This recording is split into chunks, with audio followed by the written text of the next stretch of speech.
Hello students, welcome to Future Education. I am Arya Dubey and today in this video session we are going to discuss the chapter 6 of economics, that is price determination with simple application. हम इस video में specifically multiple choice questions जो है उनको आज cover करेंगे. So let's get started with the first question.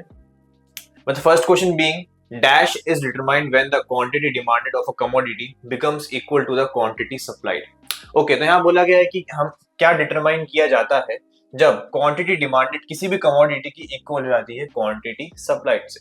Okay, so quantity demanded यानी QD is equal to QS. इस पॉइंट पे हमें क्या मिलता है, एक करके ऑप्शन देखते हैं. Market supply, market demand, market equilibrium और none of the above. So supply और डिमांड की तरह क्वेश्चन में बात करी ही जा रही है, मार्केट सप्लाई और मार्केट डिमांड. तो यहाँ पे हमारा जो फर्स्ट और सेकंड ऑप्शन है वो इसके आंसर नहीं रहेंगे, बिकॉज सप्लाई और डिमांड के बारे में ही बोला जा रहा है कि जब डिमांड सप्लाई की इक्वल हो जाती है. जब डिमांड सप्लाई की इक्वल होती है तो हमें मार्केट इक्विलिब्रियम लेवल मिलता है.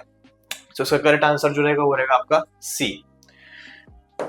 Next question, the price determined corresponding to market equilibrium is known as. Okay, सब जैसे हमने देखा कि जब डिमांड इक्वल होती है किसके सप्लाई की, तो इस पॉइंट पे क्या होता है, मार्केट इक्विलिब्रियम होता है. इस मार्केट इक्विलिब्रियम पे जो प्राइस होता है उसको हम क्या कहते हैं, market supply, market price, market demand या फिर मार्केट इक्विलिब्रियम. ओके, सो आप से यहाँ पे सप्लाई और डिमांड जो हमारे हैं वो एलिमिनेट हो जाएंगे बिकॉज ये आपके करेक्ट ऑप्शन नहीं है. यहाँ पे आपसे पूछा गया है प्राइस, ऐसे कौन से प्राइस को हम बोलते हैं जो मार्केट इक्विलिब्रियम पे रहता है. मार्केट इक्विलिब्रियम यहाँ पे ऑप्शन डी भी गलत हो जाएगा. जो करेक्ट आंसर रहेगा वो इसका रहेगा मार्केट प्राइस. ठीक है, तो मार्केट इक्विलिब्रियम पे जो प्राइस डिटरमाइन होता है जब डिमांड और सप्लाई एक दूसरे के इक्वल होते हैं, हम उसको मार्केट प्राइस कहते हैं.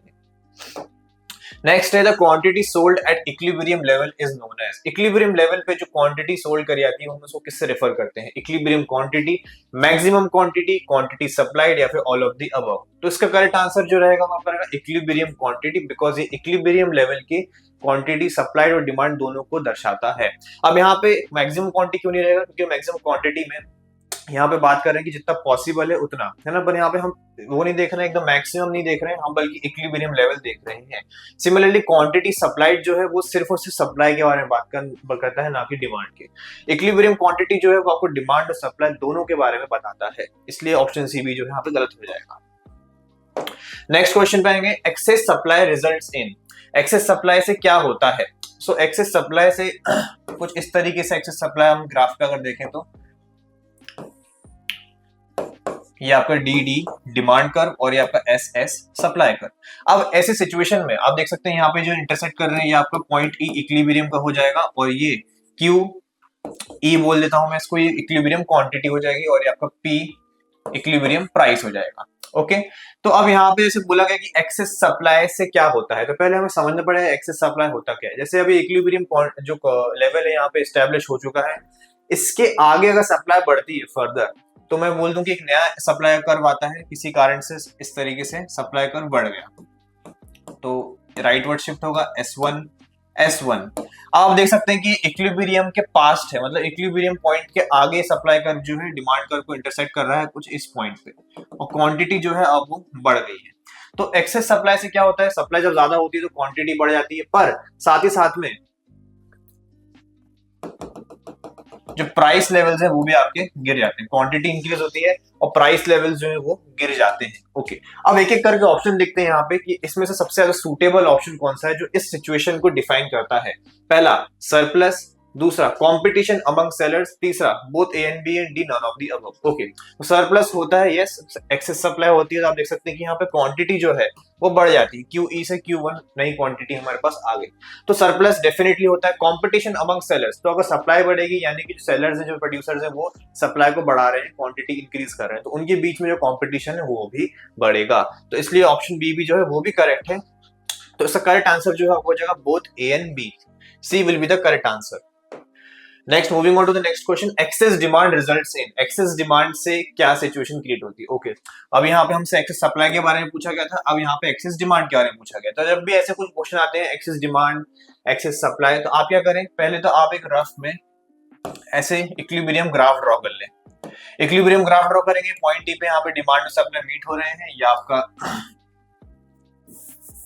आपका एस सप्लाई कर्व, और डी आपका ये डिमांड का। अब अगर यहाँ पे मैं बोलूं एक्सेस डिमांड, यानी कि डिमांड जो है इक्विलिब्रियम पॉइंट के आगे बढ़ गई है, तो किस तरफ शिफ्ट होता है, राइटवर्ड शिफ्ट होकर डिमांड में। तो मैं एक नया डिमांड का यहाँ पे ड्रॉ कर देता हूँ, D1 D1। ओके, अब यहाँ पे क्या क्या देखने को मिलता है, हम देख सकते हैं कि जो इक्विलिब्रियम प्राइस था वो आपका P रहेगा, और अब नया इक्विलिब्रियम प्राइस हमें मिल गया है जो कि बढ़ा हुआ है P से, P1, और इक्विलिब्रियम क्वांटिटी जो है वो भी बढ़ गई है। ओके, तो ये जो हमें चेंज देखने को मिलते हैं जब डिमांड एक्सेस होती है। अब एक एक करके ऑप्शंस देखते हैं। सबसे पहला सरप्लस, फिर आपका है कंपटीशन अमंग सेलर्स, या फिर बोथ ए एंड बी, या फिर कंपटीशन अमंग बायर्स। ठीक है, डिमांड बढ़ गई इसका मतलब ये नहीं है कि सप्लाई भी इंक्रीज हो गई है, राइट। तो सरप्लस यहाँ पॉसिबल नहीं है, तो ऑप्शन यहाँ पर गलत हो जाएगा। सेकंड है कंपटीशन अमंग सेलर्स, सेलर्स के बीच में कंपटीशन बढ़ जाना, तो डिमांड जो है वो एक कंज्यूमर्स का कंसेप्ट है, राइट, कि कंज्यूमर्स के बीच में जो उनके एक्सपेंडिचर है वो इंक्रीज हो गया है, इसलिए यहाँ पे जो आपका डिमांड कंपटीशन अमंग सेलर है, सेलर नहीं होगा, सेलर तब होगा जब सप्लाई के बारे में बात हो रही होगी, जैसे हमारा प्रीवियस क्वेश्चन में था। इसलिए ऑप्शन बी भी आपका जो है गलत हो जाएगा। इसलिए ऑप्शन बी और ए वन भी गलत होता है, तो यहाँ पे C both A and B भी पॉसिबल नहीं है। तो जो एक ऑप्शन हमारे पास बचता है, जो सबसे सही ऑप्शन है वो है कॉम्पिटिशन अमंग बायर्स, यानी बायर्स के बीच में जो कॉम्पिटिशन है वो इंक्रीज हो जाएगा बिकॉज डिमांड बढ़ चुकी है। नेक्स्ट क्वेश्चन है, firm is a dash under perfect competition. Firm perfect competition के अंदर क्या रहती है, एक एक करके ऑप्शन देखते हैं। Price maker, price taker, price influencer, या फिर प्राइस कंट्रोलर। ओके, तो इसका जो करेक्ट आंसर है वो रहेगा आपका प्राइस टेकर। हमने प्रीवियस चैप्टर की वीडियो में देखा था कैसे फर्म एक प्राइस टेकर होती है, नॉट अ मेकर। मेकर कौन है, मेकर होती है इंडस्ट्री। अब यहाँ पे मेकर इसलिए गलत हो जाएगा बिकॉज इंडस्ट्री होती है। प्राइस इन्फ्लुएंसर, तो परफेक्ट कॉम्पिटिशन के अंदर एक फर्म का शेयर रहता है वो इतना नेग्लिजिबल रहता है कि वो प्राइस को इन्फ्लुएंस नहीं कर सकती, वो किसी भी कंडीशन में रहती है कि प्राइस को वो इन्फ्लुएंस कर सके, और ना ही प्राइस को वो कंट्रोल कर सकती है। ओके, नेक्स्ट क्वेश्चन पे बढ़ते हैं। Industry under perfect competition is. अब इंडस्ट्री के बारे में पूछा गया है, तो इंडस्ट्री परफेक्ट कंपटीशन के अंदर क्या होती है, प्राइस मेकर होती है। प्राइस मेकर होती है, इसलिए यहाँ पे आपको बी प्राइस टेकर गलत हो जाएगा।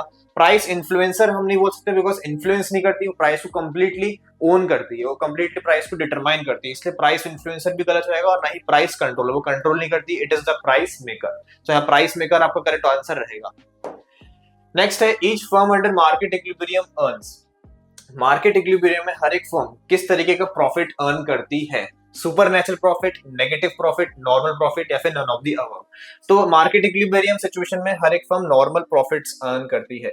नेगेटिव प्रॉफिट यानी कि लॉस नहीं अर्न करती अगर मार्केट इक्विलिब्रियम में हो, और सिमिलरली सुपर नेचुरल प्रॉफिट भी नहीं होता बिकॉज यहाँ पे कोई एक्सेस डिमांड या एक्सेस सप्लाई की सिचुएशन के बारे में बात नहीं करेगा। Next है, dash is when decision of consumers and producers in the market are coordinated through the free flow of prices। तो यहाँ बोला गया कि ऐसे डिसीजंस कंज्यूमर का और प्रोड्यूसर का जब मार्केट में फ्री फ्लो ऑफ प्राइसेस हो। फ्री फ्लो ऑफ प्राइसेस यानी कि जब मार्केट फोर्सेस यानी डिमांड और सप्लाई फ्रीली वर्क कर रही है, तो हम उसे क्या बोलते हैं। एक एक करके ऑप्शन देखते हैं। Price elasticity, price making, price taking, या फिर प्राइस मैकेनिज्म। तो यहाँ पे पूछा गया उस वर्किंग के बारे में जब फ्री फ्लो ऑफ प्राइसेस रहते हैं, यानी जब मार्केट सप्लाई और डिमांड दोनों साथ में कोऑर्डिनेट करके एक प्राइस को डिटरमाइन करते हैं अंडर मार्केट इक्विलिब्रियम।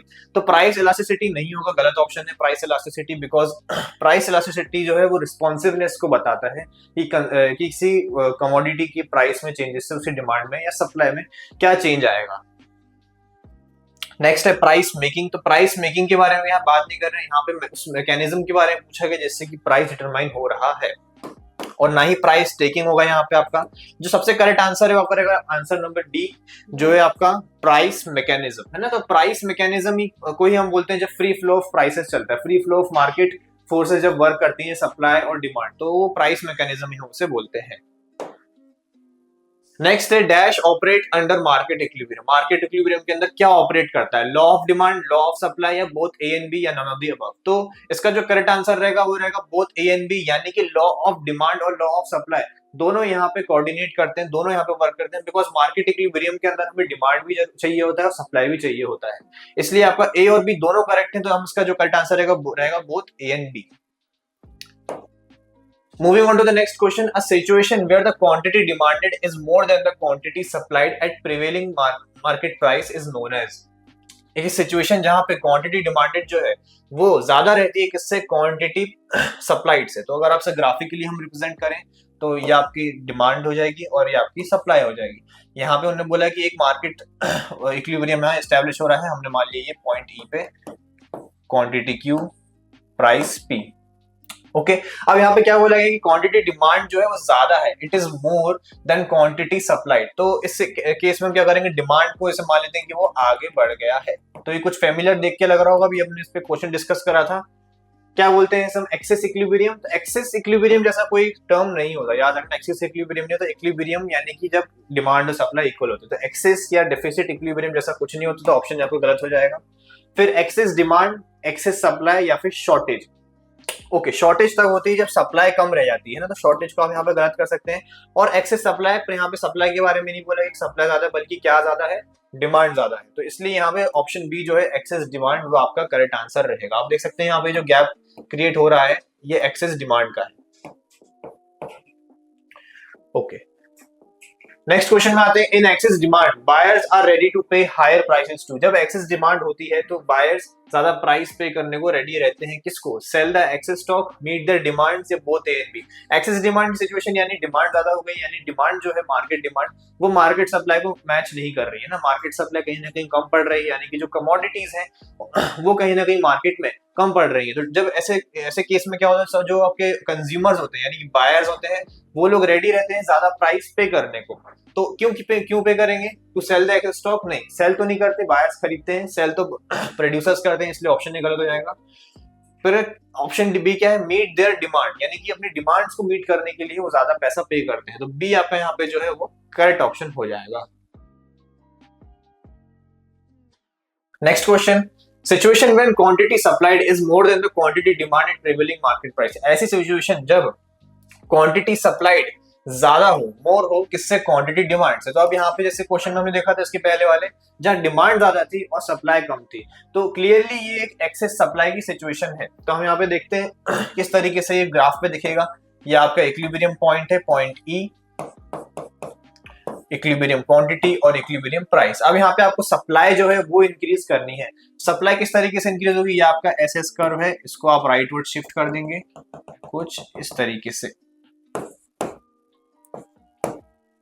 ओके तो ये आपका जो नया कर्व है वो सप्लाई कर्व इस तरीके से कुछ बन जाएगा। अब यहाँ पे देखते हैं क्या क्या ऑप्शन दिए हैं। Excess equilibrium, again excess equilibrium जैसा कोई टर्म नहीं होता है। इक्विलिब्रियम वो पॉइंट होता है जहां पे डिमांड और सप्लाई इक्वल होती है, उसमें कुछ एक्सेस और कुछ डेफिसिट नहीं होता है। एक्सेस डिमांड, तो ये एक्सेस डिमांड नहीं होगा बिकॉज ये क्वांटिटी सप्लाई के बारे में बोला गया है, जहां क्वांटिटी सप्लाई ज्यादा होती है, तो इसलिए एक्सेस डिमांड भी जो है आपका ऑप्शन नहीं होगा।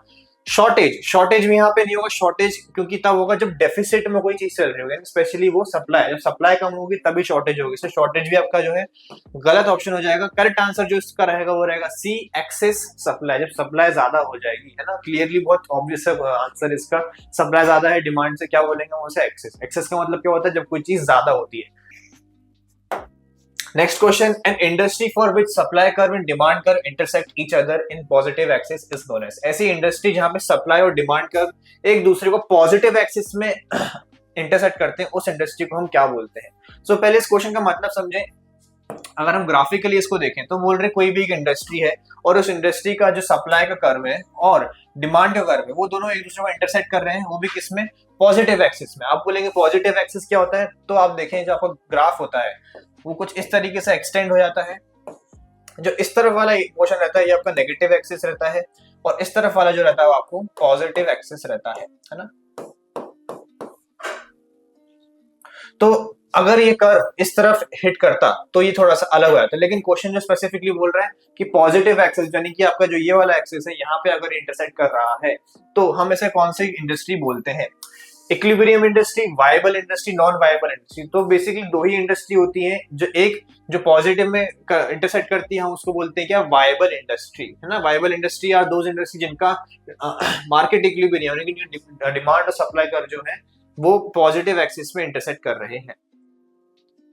And next question, an industry for which the supply curve and demand curve never intersect each other in positive axis is known as। यानी कि ऐसी इंडस्ट्री जिनका सप्लाई और डिमांड कर्व पॉजिटिव एक्सिस में कभी इंटरसेक्ट करते ही नहीं, यानी कि वो कुछ इस तरीके से दिखेंगे। ये आपका कर्व हो जाएगा, यहाँ पे ये आपका हो गया सप्लाई कर्व और ये आपका हो गया डिमांड कर्व। आप देख सकते हैं सप्लाई कर्व एसएस और डिमांड कर्व डीडी, है ना।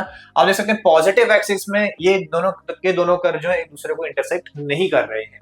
तो ऐसी इंडस्ट्री को हम क्या बोलते हैं, वायबल इंडस्ट्री। ऑप्शन बी नहीं होगा इसका, बिकॉज वायबल इंडस्ट्री तब होता है जब एक दूसरे को इंटरसेक्ट कर देते हैं। तो बी नहीं होगा। Equilibrium industry, again equilibrium industry ऐसा भी कोई टर्म नहीं होता है, आप याद रखना। दोनों केसेस में पॉजिटिव एक्सिस में अगर इंटरसेक्ट कर रहे हो या नहीं कर रहे हो, राइट। और इसका जो एक ऑप्शन बचता है वो है आपका नॉन वायबल इंडस्ट्री, है ना। नॉन वायबल इंडस्ट्री का कर्व जो है वो कुछ इस तरीके से दिखता है और वो कभी भी एक दूसरे को इंटरसेक्ट नहीं करते पॉजिटिव एक्सिस में। ओके, आई होप आपको ये क्वेश्चंस जो मैंने इस वीडियो में डिस्कस करे आपको समझ में आए होंगे। अगर आपको इन क्वेश्चंस के रिगार्डिंग कोई भी डाउट होता है तो आप कमेंट सेक्शन में डाउट पूछ सकते हैं। ऑल्सो मैंने इसी सेम फॉर्मेट में बाकी चैप्टर्स के वीडियो भी इस चैनल पे कवर किए हैं, तो आप जाके प्लेलिस्ट चेक कर सकते हैं। And download the future education app today and don't forget to like, share and subscribe. Thank you.